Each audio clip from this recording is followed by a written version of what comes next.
Olá, meu nome é Vicente Neto, eu sou psicólogo, pós-graduando em saúde mental pelas Faculdades Integradas de Patos e nós estaremos falando um pouco sobre ansiedade e depressão.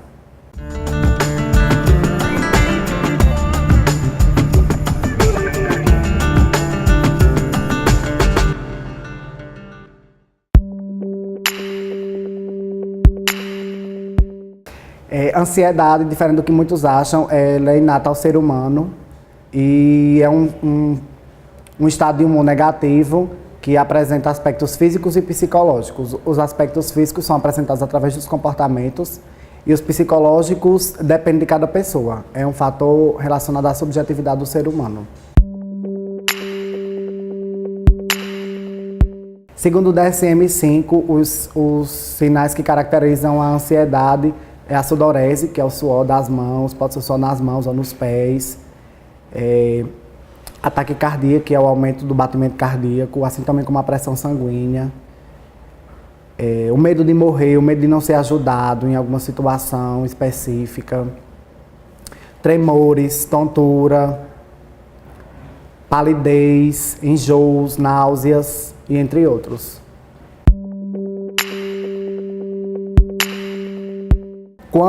Quando essa ansiedade ela é além do normal, é quando ela se torna patológica. E aí, no caso, a ansiedade ela pode desenvolver ou pode gerar transtornos de ansiedade ou ela pode fazer parte de outros transtornos psicológicos, já que a ansiedade também é um carro-chefe como sintoma de outros transtornos. Todas as pessoas, na verdade, elas sentem ansiedade. Não é que qualquer pessoa pode sentir, todas sentem, isso é inato ao ser humano.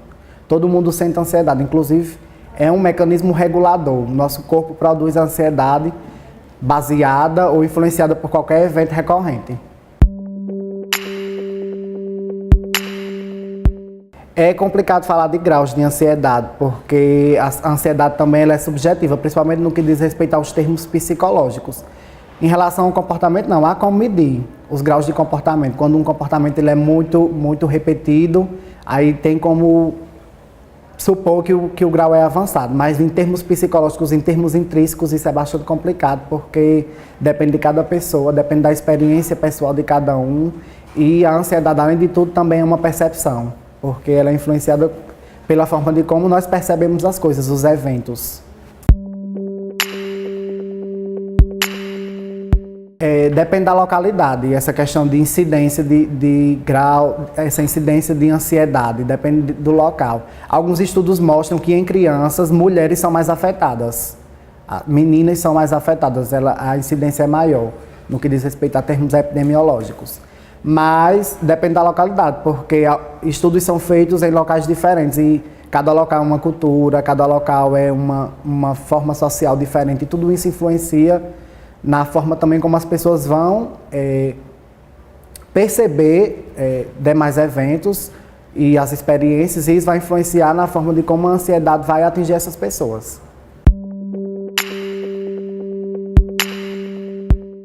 Não há um limite, na verdade. Essa questão quando fala em psicopatologia ou quando fala em transtorno de ansiedade, essa questão de limite é muito complicada, já que a gente está falando de ser humano. Existem casos que relatam crianças de até 8 meses apresentando sinais de ansiedade.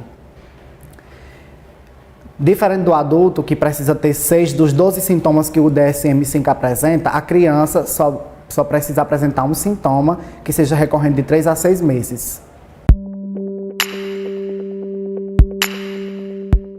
Alguns exemplos de ansiedade, de sinais de ansiedade em crianças, principalmente são vistos quando elas são retiradas da presença dos pais, já que a criança até uma certa idade ela não tem dimensão de mundo e ela acredita que o mundo dela seja o espaço que ela vê. E quando os pais dela são retirados desse espaço de visualização dela, a criança acredita ou não, a criança acredita que os pais dela saíram, né, foram embora e isso gera um grau de ansiedade, gera ansiedade nessa criança.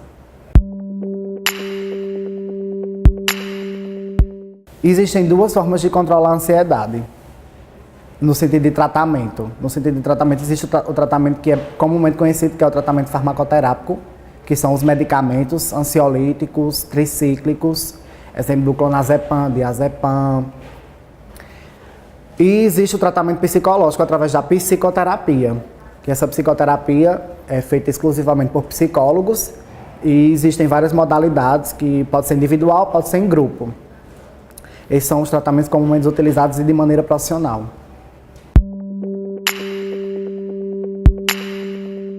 A ansiedade e a angústia, elas são sintomas diferentes, sim. A ansiedade, ela pode causar angústia, assim como a ansiedade também é diferente do medo. Mas ambos são sentimentos de humor, fazem parte dos sentimentos de humor negativo. A diferença entre ansiedade e depressão já começa inicialmente pela própria classificação. A ansiedade é um transtorno de ansiedade propriamente dito pelo DSM-5, que é o manual de regulamentação dos transtornos mentais, e a depressão é um transtorno de humor. A relação que há entre a depressão e a ansiedade é porque a ansiedade faz parte da depressão, na verdade. E uma pessoa, ela pode ter os dois, que é o que a gente chama de comorbidade, que é a instalação de duas ou mais doenças ao mesmo tempo.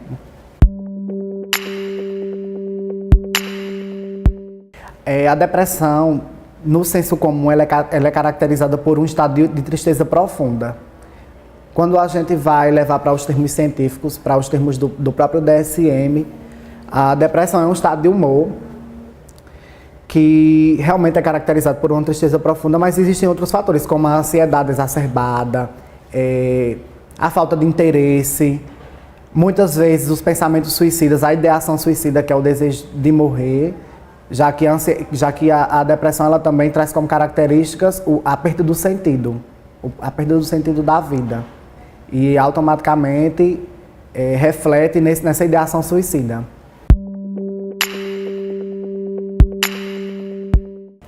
Uma tristeza normal. A tristeza também é um sentimento de humor negativo que regula o ser humano, as experiências do ser humano.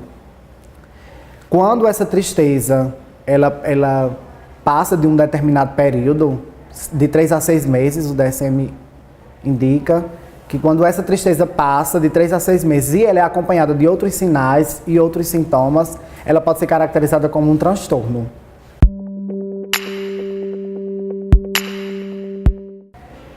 A classificação desse transtorno ela é baseada em 3 fatores. O primeiro, a incidência, o tempo que esses sinais e esses sintomas estão instalados. Segundo, a quantidade dos sintomas.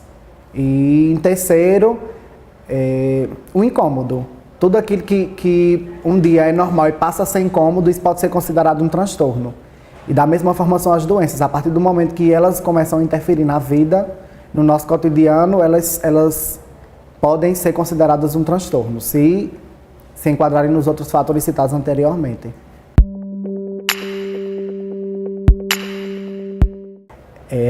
A síndrome do pânico ela está associada diretamente à ansiedade, porque ela faz parte, na classificação do DSM, de um transtorno de ansiedade.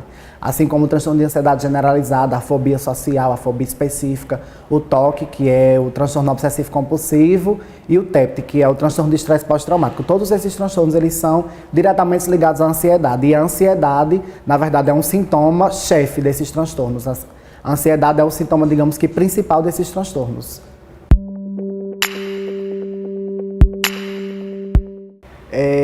Perceber um transtorno de ansiedade, na verdade, não é tão difícil quanto as pessoas pensam. Lógico que é importante um laudo profissional de um psicólogo ou médico, no caso psiquiatra, mas é muito fácil observar esses comportamentos disfuncionais, perceber se esses sinais e esses sintomas são evidentes, ocorrem mais de 3 vezes na semana, perceber o tempo que esses sinais e esses sintomas também vêm ocorrendo. Se você percebe que o sinal e que o sintoma tem uma incidência acima de 3 meses, já é importante que procure uma ajuda profissional. Se isso tem interferido na sua vida de maneira direta, também é importante observar isso. E nós percebemos quando há um transtorno, quando a nossa vida começa a ser alterada. E aí é importante ficar atento a essas dicas, esses sinais, esses sintomas e sempre procurar ajuda profissional o quanto antes. Eu gostaria de agradecer a oportunidade de fazer parte desse programa. a toda a equipe da Sol Telecom. E foi um prazer para mim estar aqui e espero que todos vocês fiquem bem.